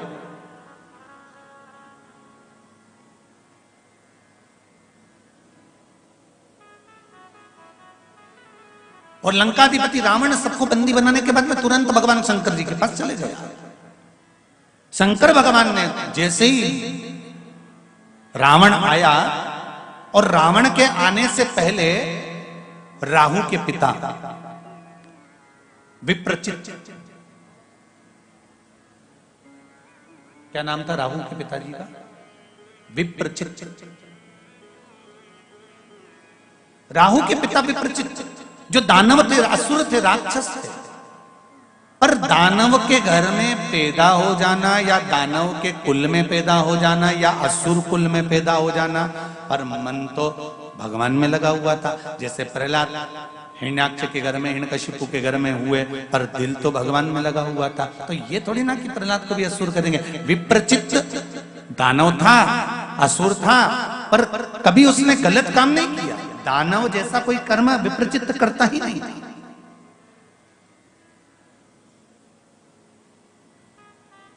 लंकाधिपति रावण भगवान शिव के पास पहुंचे, उससे पहले विप्रचित भगवान शंकर के पास पहुंच गया। और विप्रचित ने जाकर क्या करा? शिव जी की भक्ति करना प्रारंभ करी। शिव की भक्ति का इसका जो तरीका था वो थोड़ा सा अलग था। सबके अपने अपने तरीके होते हैं भगवान को रिझाने के लिए। सबका अपना अपना एक मन होता है भगवान को रिझाने के लिए। कोई कोई के घर में भगवान की रोज ड्रेस बदली जाती है, रोज भगवान का श्रृंगार करा जाता है, रोज भगवान को स्नान कराया जाता है, रोज भगवान को नूतन नूतन वस्त्र पहनाए जाते हैं। और किसी किसी के घर में भगवान एक बार अगर कपड़े पहनकर बैठ गए तो दूसरी बार कोई उनसे पूछने ही नहीं जाता कि भगवान तुम कैसे।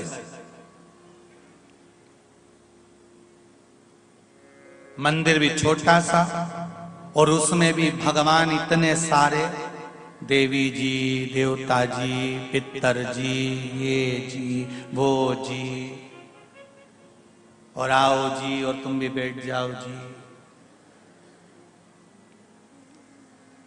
दो दो गणेश जी, राम जी, लड्डू गोपाल भी, दो तीन हो गए। बड़े बेटे की शादी में मिले थे, छोटे की मिले थे, सब इकट्ठे वहीं बैठे। फिर घूमने गई रामेश्वरम तो वहां से लिए आई, फिर गई बद्रीनाथ तो उनके भी लिए आई, फिर जगन्नाथ जी गई तो उनके भी लिए आई। सब बैठते जा रहे हैं वहीं इकट्ठे। जगह छोटी, देवता बढ़ते जा रहे। गणेश जी भी कई बार शंकर भगवान से बोल चुके, पिताजी फिर गई है द्वारका जी। शंकर जी बोले पकड़ के लाएगी, थोड़ा सरक के बैठो। फिर थोड़ा खसक के बैठे, आई द्वारका जी ले आई, फिर वो भी बैठ गए।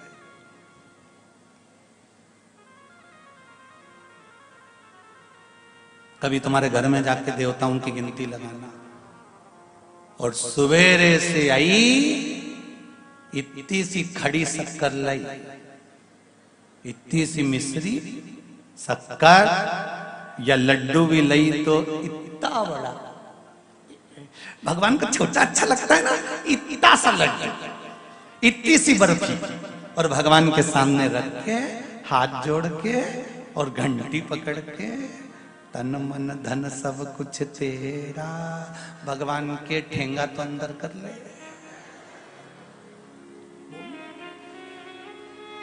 थम अंदर तो करो। गणेश जी कह रहे हैं पिताजी मैं खाऊंगा, शंकर जी के मैं खाऊंगा, देवी जी के मैं खाऊंगा, पितर जी के मैं खाऊंगा, राम जी के मैं, कृष्ण भगवान के मैं, सारे देवता बैठे इतने सारे। और भगवान को कपड़े वपड़े पहना के खूब ठसा ठस बिठा के, और कलश पास में रखा था, मालूम पड़े वो भी लुढ़क गया, भगवान की ड्रेस भी गीली हो गई। अब गणेश जी कह रहे कि पिताजी ये तो गीले हो गए। पिताजी बोले बेटा अब तो गई, कल ही आएगी। अब क्या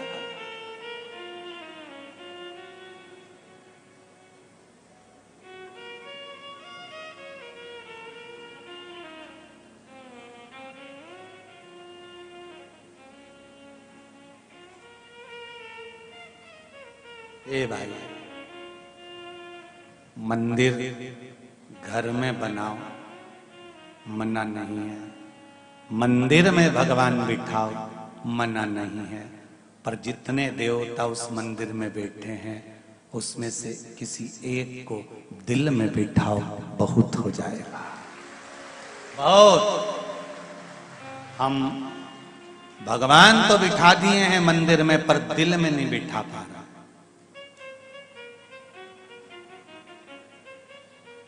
भगवान को दिल में बिठाना पड़ेगा।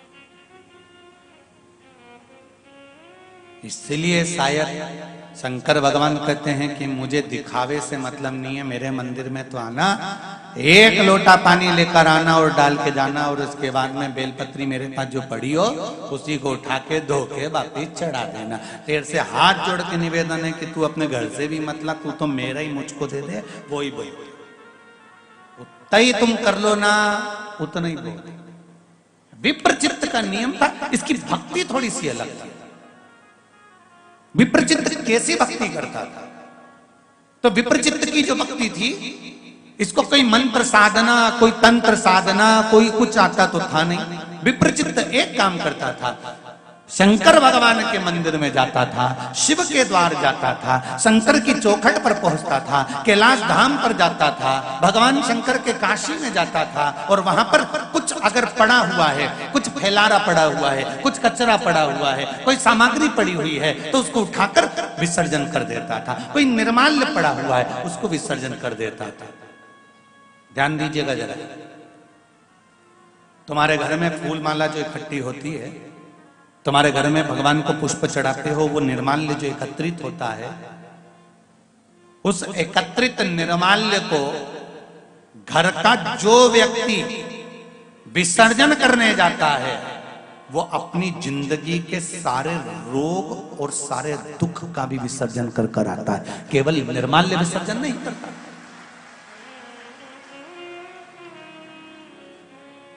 और घर के कई लोग ऐसे हैं जिनको आलसी आती है उस निर्माल्य को विसर्जन करने में। मम्मी बोलती है बेटा जाते जाते तालाब में थोड़ा सा डाल जाना, या कुएं में डाल जाना, या पानी में डाल देना, या पेड़ पौधे में डाल देना। अरे मम्मी तुम छोटे वाले को बोल दो, छोटे से कहा बेटा तू चले जाना, उसने अपने बेटे से कहा तू चले जाना, बेटे से कहा तो उसने उसको कहा। पर शिव महापुराण की कथा कहती है, विप्रचित्त की कथा कहती है, राहु के पिताजी की कथा कहती है, नवग्रह देवता में राहु के पिता विप्रचित्त की कथा कहती है कि विप्रचित्त एक सेवा करता था, जो निर्माल्य मिल गया उसको उठाकर विसर्जन कर देता था। मेरा निवेदन आप सबसे पहले से रहा है, जिस शिव मंदिर में तुम पूजन करने जाते हो, आराधना करने जाते हो, अगर लोटा भरकर पानी नहीं ले गए, जल नहीं ले गए, बेलपत्री नहीं ले गए, तुम पूजा का कोई सामान नहीं ले गए, तो एक काम करना, मंदिर में जितना निर्माल्य पड़ा हुआ हो, उतरा हुआ, या मंदिर में कहीं पोछा लगाने की जरूरत पड़ जाए, झाड़ू लगाने की जरूरत पड़ जाए, कोई कचरा पड़ा हो उसको उठाकर रखने की जरूरत पड़ जाए, तो एक बार कर कर देखना, मात्र कुछ दिन, 5 दिन 7 दिन कर कर देखना, जिंदगी में कितनी उन्नति की सीढ़ी पर चढ़ते हो आपको सब मालूम पड़ जाए। सेवा के प्रकल्प, ये एक पत्र आया देखिए,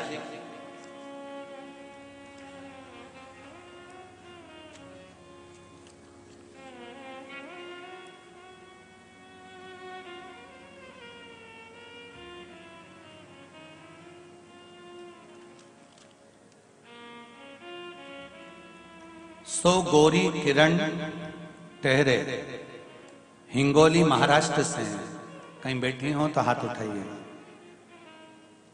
आप ही हैं? दोनों हाथ हिला दो एक बार, हर हर महादेव। मेरी छोटी बहन का 12 साल का लड़का, जिसके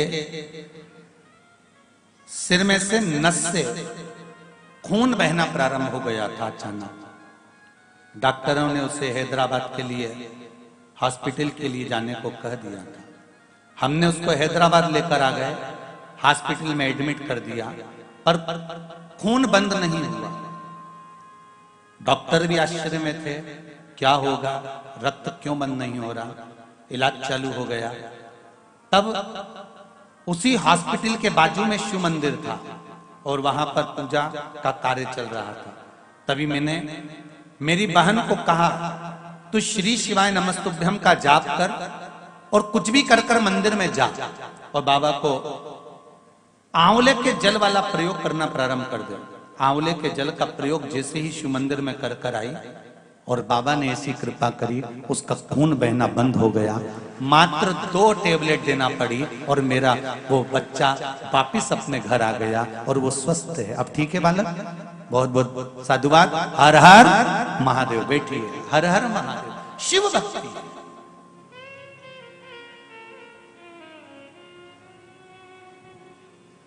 आप दिल से उससे कहते क्यों नहीं?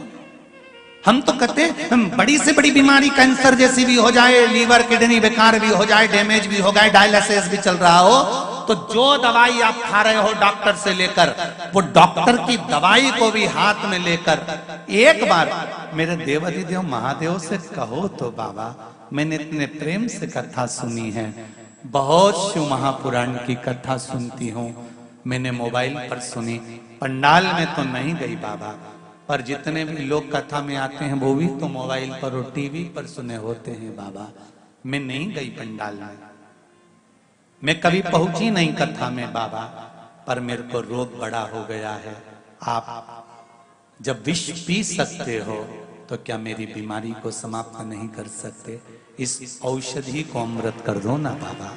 आप दिल से कहो कि ये जो दवाई है, ये जो औषधि है, इसको अमृत करो ना बाबा, इसको स्वीकार करो ना बाबा।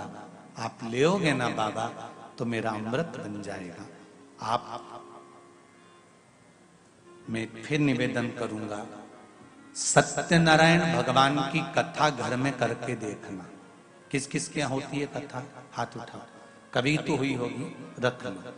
सत्यनारायण भगवान की कथा करके देखना, उसका जो सीरा बने, पंजेरी बने, हलवा बने, सीरा बने, उसको सेक कर देखना और पंचामृत बनाकर देखना।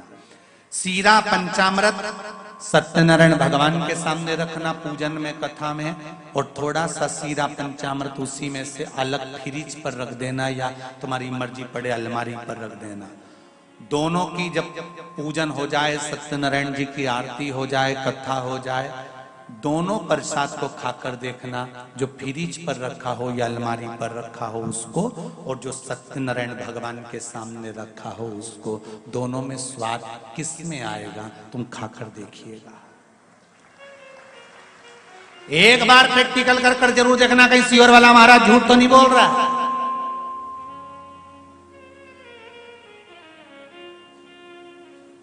महाराजों का क्या ठिकाना, अपनी बापाई लूटने के लिए हो सकता है झूठ बोल दे, तो प्रैक्टिकल जरूर करके देखा करो कि सीवर वाला महाराज झूठ तो नहीं बोल रहा है। सत्यनारायण भगवान का प्रसाद बनाकर देखना, एक अलग रखना, एक भगवान के सामने रखना। दही का पंचामृत बनाकर भगवान के सामने रखना और अलग रखना। जो अलग रखा होगा उसमें स्वाद नहीं आएगा। जो सत्यनारायण भगवान के सामने सीरा या केवल पंजेरी रखी होगी, अरे वो भी जाने दो, और सरल भाषा में आ जाओ, एक शादी की पार्टी में खाना खाकर आना और एक अन्नकूट किसी के यहाँ हो रहा हो, भंडारा किसी के यहाँ हो रहा हो, उसका प्रसाद पाकर आना, दोनों में अंतर मिलेगा।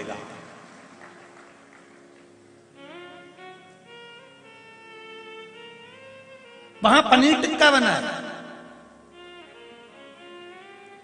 वहां छोला पनीर बना है, वहां शादी में ढेर सारे आइटम बने, और एक जगह कहीं अन्नकूट हुआ उसमें नमक भी नहीं होगा, मिर्ची भी नहीं होगी, हलौनी, और केवल वो 5-6 तरह की सब्जी को मिलाकर मिक्स वेज राम भाजी तैयार होगी, और मूंग चावल, ठंडी पूड़ी और काशी फल या कद्दू की सब्जी, और फिर वो प्रेम से तुम खाओ। जो सुख शादी के 56 भोग में नहीं आया, वो सुख तुम वहां पाओ। यहां तो बात चल रही और कजन कित्तो के तो मुंडा में पानी आई गया। केवल प्रसाद में वो दम होता है साथ। और एक प्रैक्टिकल करके देखो, कहीं सीवर वाला महाराज गड़बड़ बोल रहा हो तो, एक 200 रुपए की साड़ी खरीद कर भगवान को चढ़ाकर पहनकर बाहर निकलना, और एक 5000 की साड़ी पहनकर बाहर निकलना। भले उसको भगवान को मत चढ़ाना, जो 200 की तुमने भगवान को चढ़ाकर पहनी है, वो प्रसाद जब हो जाती है तो उसकी कीमत मेरा महादेव बढ़ा देता है। लोग 1-2 तो कह ही देंगे बहुत जोरदार साड़ी लग रही है, कहां से लाई, कितने की आई, और हजारों की पहन लो और भगवान को नहीं चढ़ी तो उसका स्वाद कहाँ है। उसी तरह तुम औषधि लो, तुम दवाई लो, डॉक्टर से जाकर तुम मिलो और मिलने के बाद दवाई लो। शिव महापुराण ये नहीं कहती कि तुम डॉक्टर के पास मत जाइए, शिव महापुराण ये नहीं कहती कि तुम जाकर जांच मत कराइए, तुम तो सारी जांच कराओ, दवाई भी लो, सब कुछ करो, पर एक काम करना, जब दवाई तुम्हारे शरीर को ना लग रही हो, जब तुम्हारे शरीर पर औषधि काम ना कर रही हो, उस समय उस औषधि को, शंकर को तुमसे ये भी नहीं कहेंगे कि मंदिर में जाकर चढ़ाना, तुम तो दवाई हाथ में लेकर उस शंकर को याद कर कर कहना, बाबा तेरे भरोसे पर हूं। मैंने सुना है तू जब विष पी सकता है, अमृत बना सकता है, तो क्या ये अमृत नहीं हो सकता बाबा? शिव को दिल से समर्पित कर कर वो दवाई लेना तो प्रारंभ करो, औषधि वो बना देगा जिसको तुमने दिया है, वो बदलेगा।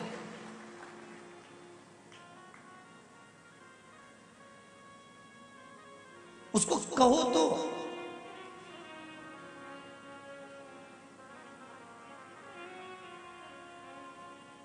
भोलेनाथ दया करना,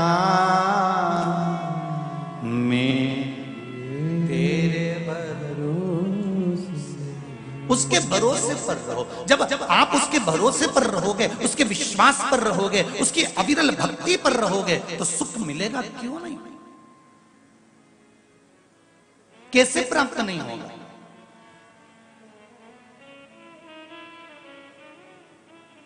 गुरुजी बेटे की शादी नहीं हो रही। किसका बेटा है? हमारा बेटा है ना, उसकी शादी नहीं हो रही। हमारी जेठानी का बेटा है ना, उसकी शादी नहीं हो रही। हमारी देवरानी का बेटा है ना, उसकी शादी नहीं हो रही। अभी तक वो देवरानी का बेटा है, अभी तक वो जेठानी का बेटा है, अभी तक वो तुम्हारा बेटा है। जिस दिन तुमने कह दिया महादेव का बेटा है, तो महादेव शादी करेगा। तुम तुम्हारी बात तो खत्म करो पहले।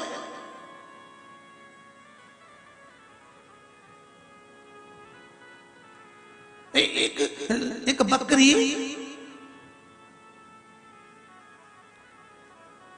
शंकर जी के मंदिर में पहुंच गई। मंदिर का दरवाजा खुला था। बकरी को थोड़ी नहीं मालूम था कि मंदिर है। पक्षी को थोड़ी ना मालूम रहता है कि मंदिर है। पशु को थोड़ी ना मालूम है कि मंदिर है। उसको तो दरवाजा खुला मिला, बकरी अंदर घुस गई। किसी ने बेलपत्री चढ़ाई थी, नमः शिवाय, चंदन से नमः शिवाय नमः शिवाय शिव जी पे चढ़ी थी। बकरी अंदर घुस गई। शंकर जी के शिवलिंग पे चढ़ी हुई बेलपत्री खा गई। अब बकरी वाला बकरी ढूंढता ढूंढता गया तो मंदिर के अंदर से भगा के लेके गया। 10-20 बकरी थी, सबको घर ले लिया। सारी बकरी तो में करे और ये नमः शिवाय करे, ये नमः शिवाय करे। सारी बकरियों ने विरोध करा। हमारी जात की होके हमारे साथ में रही, हमारे साथ में गुरु मंत्र लिया, हमारे साथ रहती थी, और तू नमः शिवाय करने लगी। हम तेरा विरोध करते हैं। होता है क्रिकेट के मैदान में खिलाड़ी खेलता है, शोर खिलाड़ी कभी नहीं मचाते। शोर कौन मचाते? अरे जम के तो बोलो। जितने दर्शक होते हैं ना खेल के मैदान में, शोर वो मचाते हैं। जब तुम अच्छा काम करोगे, चौकी और छक्के लगाओगे, सारी दुनिया के लोग तुम्हारी टांग खींच के शोर मचाएंगे। शोर हमेशा दर्शक मचाता है, खिलाड़ी शोर नहीं मचाता। खिलाड़ी अपने खेल पर ध्यान देता है कि बॉल आ रही है और लगाना है छक्का, लगाना है चौका, कितने रन बनाना है, ये खिलाड़ी के ऊपर रहता है। तुम अपनी फैक्ट्री चलाओ, तुम अपना काम करो, तुम अपनी दुकान चलाओ, तुम अपना व्यापार करो, तुम अपनी नौकरी करो, तुम अपना घर संभालो, तुम अपना परिवार संभालो। बाहर वाले कितना शोर मचा रहे हैं, रिश्तेदार कितना कोस रहे हैं, कितनी गाली दे रहे हैं, तुम्हें उससे मतलब नहीं होना चाहिए। तुम तो और छक्का, ये ले और चौका, ये ले।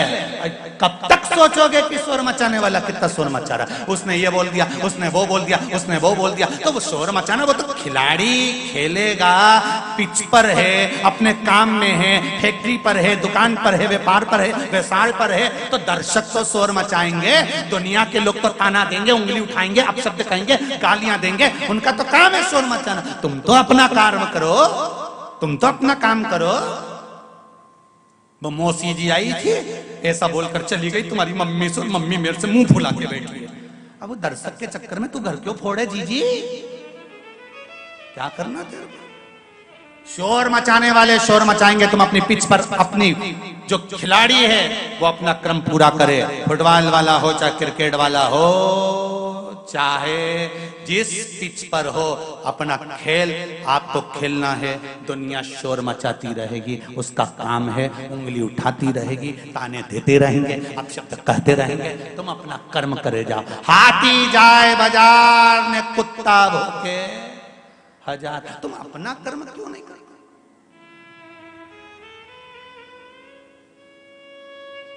बकरी शिव जी पे चढ़ी हुई बेलपत्र खा गई। अब क्या बोल रही है वो? अरे बोलो तो, नमः शिवाय।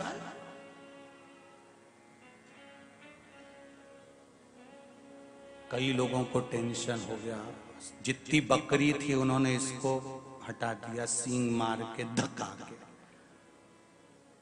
ये बकरी बेचारी बाहर खड़ी थी, इसका मालिक आया सुबह, बाहर कैसे निकल गई, इसने धक्का के फिर अंदर कर दिया। फिर वो मैं बोलने वाली ने इसको फिर भगा दिया। वो फिर आया, इसको फिर अंदर कर दिया। ये बार बार बाहर आ रही थी, तो बकरी के मालिक को लगा इसको कोई बीमारी हो गई है, इसलिए बकरी किसी काम की नहीं रही, इसलिए बकरियां इसके साथ नहीं रहना चाहिए, अगर रहेंगी तो बीमार पड़ जाएंगी। अब इनको क्या मालूम था कि दिल की बीमारी हो गई। नमः शिवाय बोलने लगी है बकरी। अब उसको कोई बकरी की आवाज तो सुनाई देती थी, पर बकरी बकरी आपस में आवाज सुनाई देती, बकरियों आपस में बोलती है तो मन की बात है। पक्षी पक्षी की बात जानता है, मनुष्य मनुष्य की बात जानता है, हाथी हाथी की बात जानता है, घोड़ा घोड़े की बात जाने, पशु पशु की बात जाने, गौ माता की बात जाने। तो हमें थोड़ी ना मालूम कि बकरी क्या बात करी। तो बकरियों ने आपस में, इसको लगा बीमार हो गई, इसने उसको उठाया और जंगल में छोड़ दिया है। जंगल में अकेली बकरी घूम रही थी, इतने में वहां पर एक चोर आ गया। चोर ने देखा बकरी मिल गई, इसको क्या मालूम था कि ये हिंदी बोल रही कि अंग्रेजी बोल रही, इसको तो बकरी से मतलब।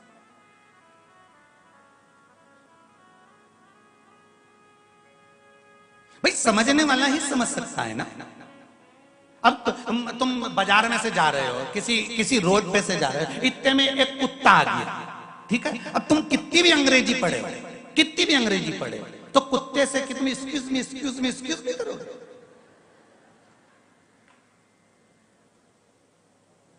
अरे कुत्ते को एक्सक्यूज मी समझ में आएगा, उसको तो कहना हट।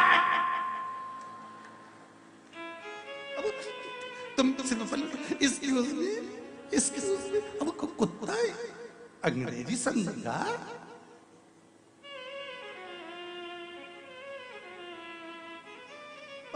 बकरी चोर ले गया, चोर को क्या मालूम था कि ये नमः शिवाय बोलती है, चोर को क्या मालूम।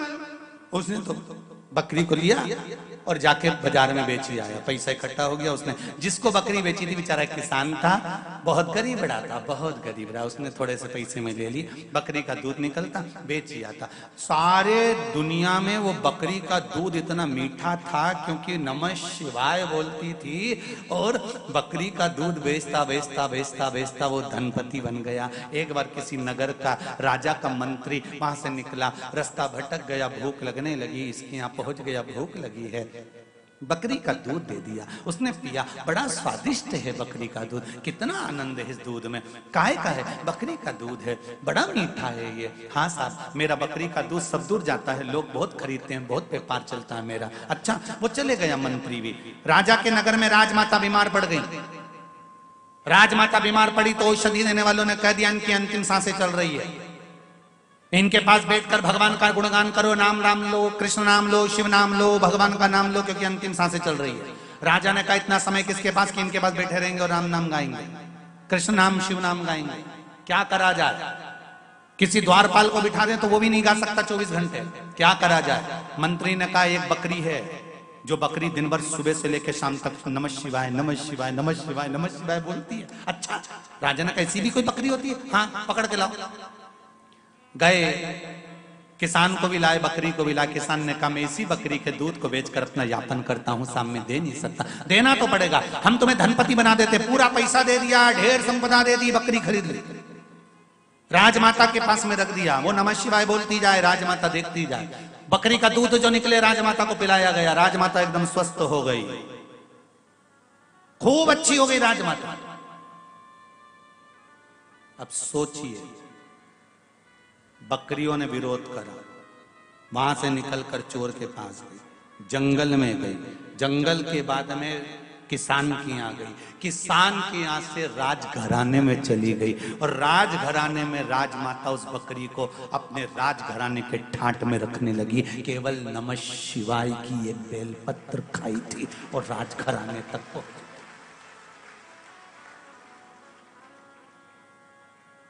केवल नमः शिवाय की एक बेलपत्र खाकर राजघराने तक पहुंच सकती है। तो मेरा विश्वास शिव महापुराण की कथा कहती है कि मुख से पंचाक्षर मंत्र नमः शिवाय, छड़ाक्षर मंत्र ओम नमः शिवाय, श्री शिवाय नमस्तुभ्यम बोलकर या शंकर पर जल चढ़ाकर या शंकर का अनुमोदन कर कर स्मरण कर कर आप और हम भी नीचे से ऊपर तक पहुंच सकते हैं, हमारा भी पद हम बढ़ा सकते हैं। क्यों ना? एक पत्र आया है, देखिए।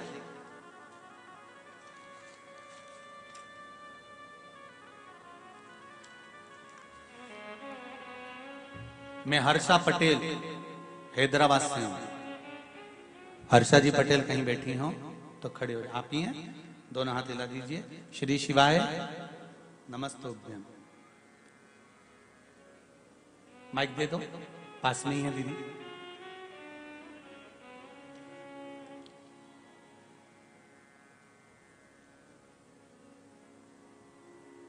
महाराज जी लॉकडाउन से मेरे पति का जॉब चले गया था और आगे आप क्या कहें महाराज जी, कुछ भी मैनेज नहीं हो पा रहा था, चिंताएं सताई जा रही थी।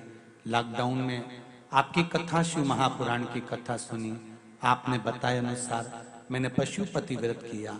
बाबा की कृपा से ऐसा चमत्कार हुआ कि बाबा 20,000 रुपए से कार्य चालू करा। कहाँ है बहन? श्री शिवाय नमस्तुभ्यम बोलिए। क्या नाम है बहन जी? हर्षा पटेल। बहुत बहुत साधुवाद।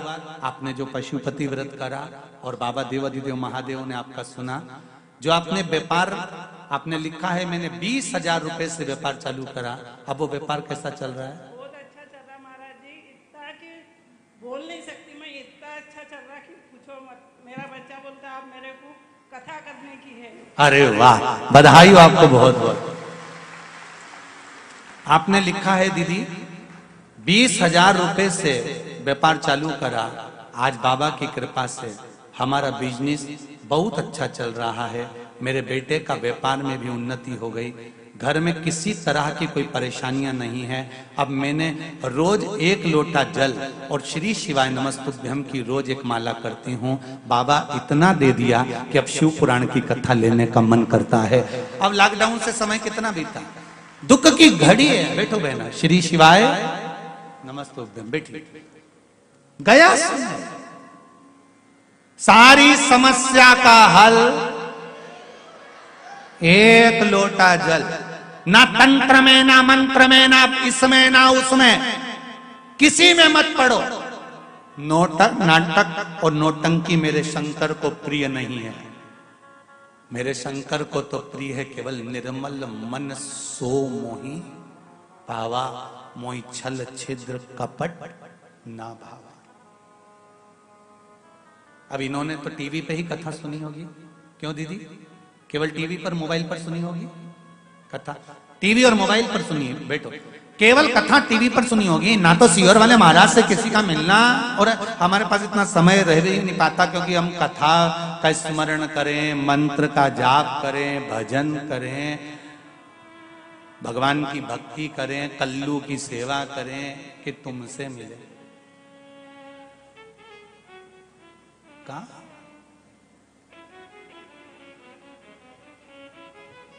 आप तो बस केवल दिल से उसे पुकारो। तेरा ही दिया मैंने, खाया पिया है, तेरा शुक्रिया, तेरा शुक्रिया। आप शिव मंदिर जाना चालू तो करो, आप शंकर को एक लोटा जल चढ़ाना तो चालू करो, आप शंकर को चढ़ी हुई बेलपत्र ही चढ़ाना चालू कर दो। आपके पास में धन नहीं है, आप बेलपत्र नहीं खरीद सकते, आप चावल का दाना भी नहीं खरीद सकते, तो मंदिर की चढ़ी हुई बेलपत्र तो चढ़ा सकते हो। वो भी नहीं कर सकते तो शंकर के मंदिर पे जाकर एक बार मुस्कुरा तो सकते हो।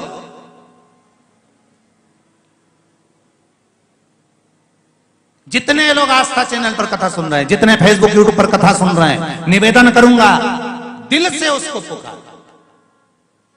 शिव महापुराण की कथा सुन रहे हो तो दिल से सुनो, दिल से कहो।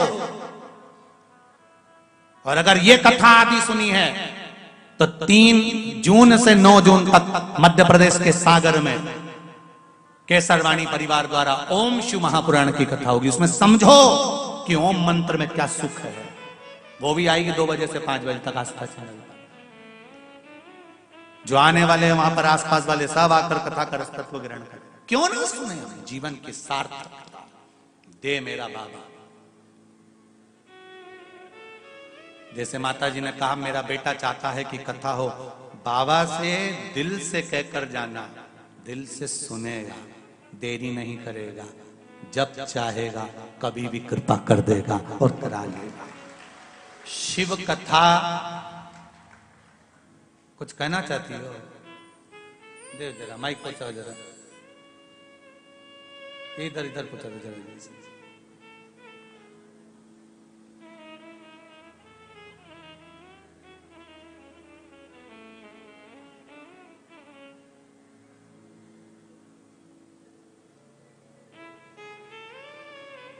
श्री शिवाय नमस्तुभ्यम। श्री शिवाय नमस्तुभ्यम। कहाँ से आई हैं आप? गुरुजी मैं मुरुम से, महाराष्ट्र से आई हूँ, उस्मानाबाद जिले से। जी बोलिए। मैं वो मंदिर में जाती थी जहाँ जोड़ी से 2 शिवलिंग है वहाँ। जी मैं सुबह शाम मंदिर जाना शुरू किया मैंने वहाँ। जी कहते थे मेरे को सुबह चली शाम चली, पहले तो हम कोई जाते नहीं थे, अब जा रही है। फिर भी मैंने जाना चालू किया, धीरे धीरे सभी जाने लगे। वहाँ पे नंदी नहीं था बाबा, नंदी भी आ गए। अरे वाह। हाँ बाबा, बस एक इच्छा है बाबा, जो जोड़ी से शिवलिंग है उस मंदिर में, वहाँ जलाधारी नहीं है ऊपर। मेरा मन कहता है कि वो लगवाऊं।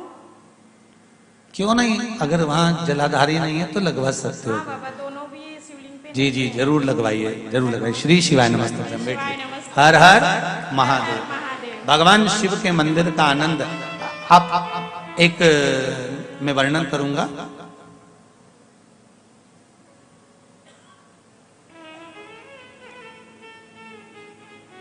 बड़वानी के पास में एक शिव मंदिर एक पिताजी ने बनवाया,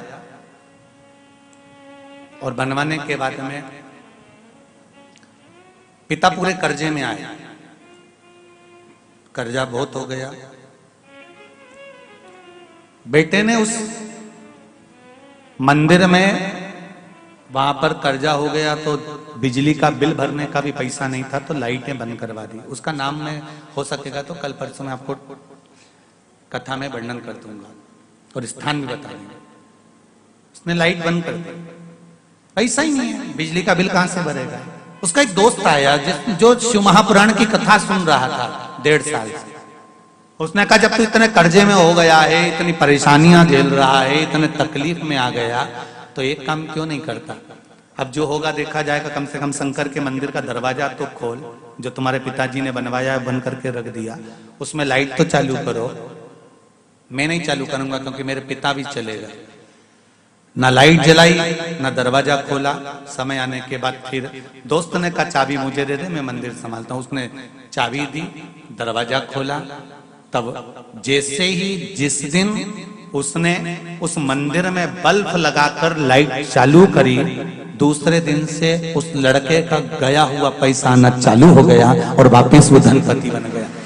हम सोचते हैं कि भगवान ने हमारा बुरा करा होगा, हमारे मन में कई बार जब दुख आता है, तकलीफ आती है, कष्ट आता है, बीमारी आती है, कष्ट पर कष्ट आता है, तो हम ये विचार करते हैं कि परमात्मा ने हमको दिया होगा।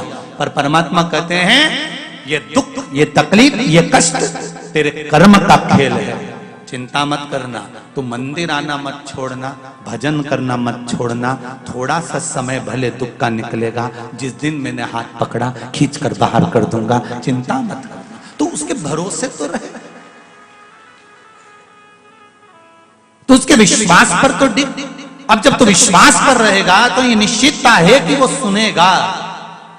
जब तू विश्वास पर रहेगा तो ये निश्चितता है कि वो स्मरण करेगा। महाराज विप्रचित्त ने भगवान शंकर की जो भक्ति करी, उसमें कचरा सामान जो भी पड़ा हुआ था उसको ले जाकर विसर्जन किया, उसको ले जाकर छोड़ा। ये भी एक सेवा है। आप अगर भगवान नहीं सुन रहा, आपके पास में कुछ नहीं है, शंकर जी के मंदिर में जाकर सेवा ही कर लो, बहुत है। हम तो आप लोगों से कई बार लोगों से कहते हैं कि आप जब सीहोर में आए, कुबेरेश्वर धाम पहुंचे, तो निवेदन है कि कुबेरेश्वर धाम में आकर अगर आप सेवा करें तो सबसे पहली सेवा है कि वहां कोई पॉलीथीन पड़ी हो, कोई डिस्पोजल पड़ा हो, कोई कचरा पड़ा हो, कोई सामान पड़ा हो, तो पहले उसको उठाकर कुबेरेश्वर धाम के डस्टबिन में डाल दें या उसको ले जाकर कहीं एक और रखें। थोड़ी सी सेवा यदि कर कर आप धाम पर जाओगे तो ये निश्चित है कि आपके भी जीवन के दुख समाप्त होते चले जाए, ये निश्चित। कहना चाहते हो कुछ? समय का भान, चलो जल्दी पहुंचाओ, थोड़ा सा जल्दी बजिए, जल्दी पहुंचाओ। आपके हृदय की चित्तता का, आनंदता का विप्रचित्त ने भगवान शंकर के मंदिर का स्मरण करा। शिव जी ने पूछ लिया मांगो तुम्हें क्या चाहिए। विप्रचित्त ने कहा मेरा बेटा रावण की कैद में पड़ गया है, लंकाधिपति रावण ने सारे ग्रहों को बंदी बना रखा है, आप कृपा करिए। भगवान शिव ने कहा ठीक है, आप चिंता मत करो, मैं राहु को छुड़ा कर लेकर आता हूँ। और भगवान शंकर पहुंचे लंकेश के पास में। श्री शिवाय नमस्तुभ्यं। कहाँ से आए बहन? मैं हैदराबाद की हूँ। जी बोलिए। मेरी बहन की बेटी है जो उसको बचपन से प्रॉब्लम है। अब उसके पैर भी उसके काम नहीं, साथ नहीं दे रहे महाराज जी। तो ऐसा कोई उपाय है जो उसके लिए काम आ सके? वो यहाँ आना चाहती थी लेकिन आपसे मिल नहीं पाती। उसके दादा दादी यहाँ आए से है आज। श्री शिवाय नमस्तुभ्यं। शिवाय नमस्तुभ्यं। बाबा देवाधिदेव महादेव की कृपा से अगर शंकर भगवान की आराधना करें, पैर भी पूरे टेढ़े हो गए हैं। आज वो दवाखाना में भी गई थी, कोई बोल रहा ऑपरेशन भी कराना है, और दिमाग से वो मम्मी पापा को भी मम्मी पापा नहीं बोलती है। श्री शिवाय किसी से बात नहीं कर पाती है वो। जी जी बैठिए बैठिए। हर हर महादेव। शंकर भगवान की आराधना में शिव पंचायत, शिव महापुराण की कथा पहले कही हुई है। शायद शिव पंचायत कहाँ हुई थी?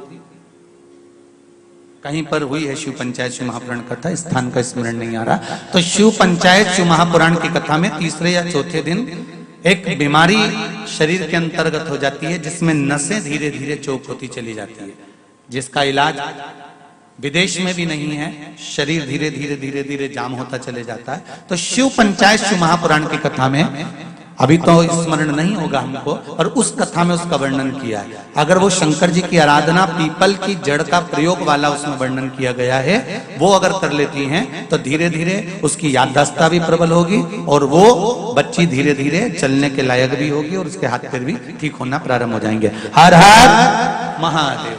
लंकाधिपति रावण,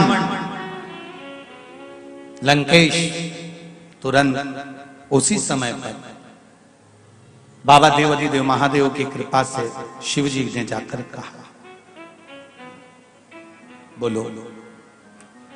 लंकेश पूछ रहा, बाबा आज आप यहां आए हो, कैसे आना हुआ? शंकर भगवान ने कहा, भोलेनाथ जी बोले, शिव जी कहते हैं, बाबा देवाधिदेव महादेव कहते हैं तुम कैसे आए? शिव जी ने कहा कि आपने राहु को बंदी बना रखा है, राहु को छोड़ दो। क्यों? किस लिए? क्या कारण?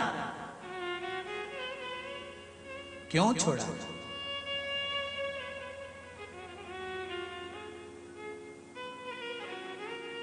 अभी कथा थोड़ी सी लेके फिर पूछते हैं। तो कहा क्या कारण हो सकता, किस कारण? रावण ने जब पूछा भोलेनाथ जी से कि मैं राहु को क्यों छोड़ूं, शंकर भगवान कहते हैं राहु को छोड़ने का कारण केवल इतना है क्योंकि राहु के पिता विप्रचित्त को मैंने वर दिया है कि तुम्हारे पिता को मैं छोड़ा, तुम्हारे पुत्र को मैं छोड़ा कर लेकर आऊं। शिव महापुराण की कथा कहती है यदि कोई बंधन में पड़ जाता है, किसी को कोई बंधन हो गया, बंधन से मतलब है कारागार, आदि प्रशासनिक कारागार जब पड़ जाता है, कोई बंधन हो जाता है, कोई कहीं बंद हो जाता है, कोई कार्रवाई हो जाती है, प्रशासनिक कोई कार्रवाई हो जाती है और नहीं छूटता, तो शिव महापुराण की कथा बड़ा सुंदर बात कहती है 5 दीप। कितने दिए? 5। अगर कोई प्रशासनिक अगर कोई बंधन है तो 5 दीप। पहला पीपल के वृक्ष के नीचे, दूसरा बेलपत्री के वृक्ष के नीचे, तीसरा आंवले के वृक्ष के नीचे, चौथा बट वृक्ष के नीचे और 5वां घर की चौखट पर।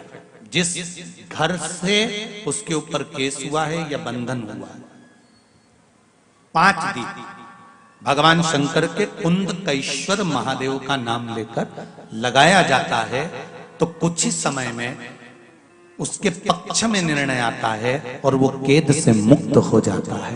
ये 5 दीप बंधन मुक्त होने के लिए।